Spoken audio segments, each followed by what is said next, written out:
This is what narcissistic abuse looks like. If you find yourself experiencing the 11 symptoms below and you are or have been in a toxic relationship with a partner that disrespects, invalidates, and mistreats you, you may just have been terrorized by an emotional predator. You experience dissociation as a survival mechanism. You feel emotionally or even physically detached from your environment, experiencing disruptions in your memory, perceptions, consciousness, and sense of self. As Dr. Van der Kolk, 2015, writes in his book, "The body keeps the score. Dissociation is the essence of trauma.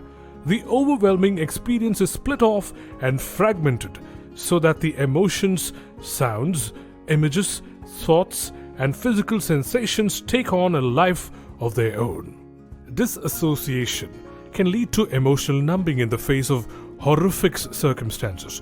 Mind-numbing activities, obsessions, addictions, and repression may become a way of life because they give you an escape from your current reality. Your brain finds a way to emotionally block out the impact of your pain, so you do not have to deal with the full terror of your circumstances. You walk on eggshells. A common symptom of trauma is avoiding anything that represents reliving the trauma, whether it be people, places, or activities that pose that threat, whether it be your friend, your partner, your family member, co-worker, boss. You find yourself constantly watching what you say and do around this person lest you incur their wrath. Punishment become the object of their envy. You're struggling with health issues and somatic symptoms that represent your psychological turmoil. You may have gained or lost a significant amount of weight, developed serious health issues that did not exist prior, and experienced physical symptoms of premature aging. The stress of chronic abuse has sent your cortisol levels into overdrive, and your immune system has taken a severe hit, leaving you vulnerable to physical ailments and disease. Bergland, 2013. You find yourself unable to sleep or experiencing terrifying nightmares when you do, reliving the trauma through emotional or visual flashbacks that bring you back to the site of the original wounds. You develop a pervasive sense of mistrust.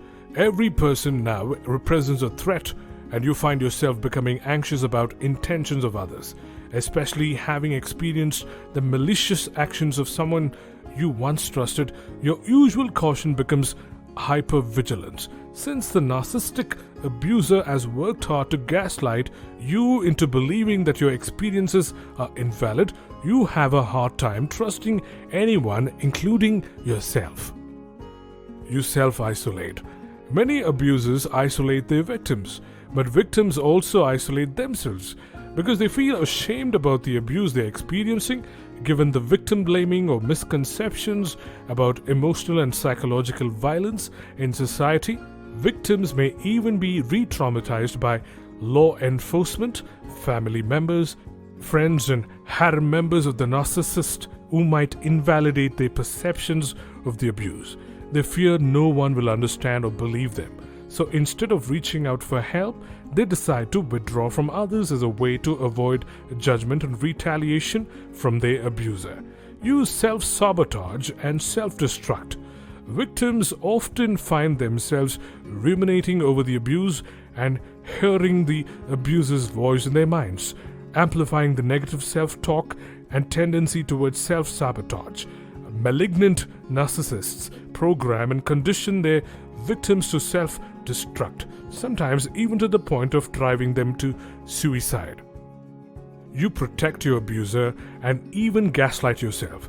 Rationalizing, minimizing, and denying the abuse are often survival mechanisms for victims in an abusive relationship.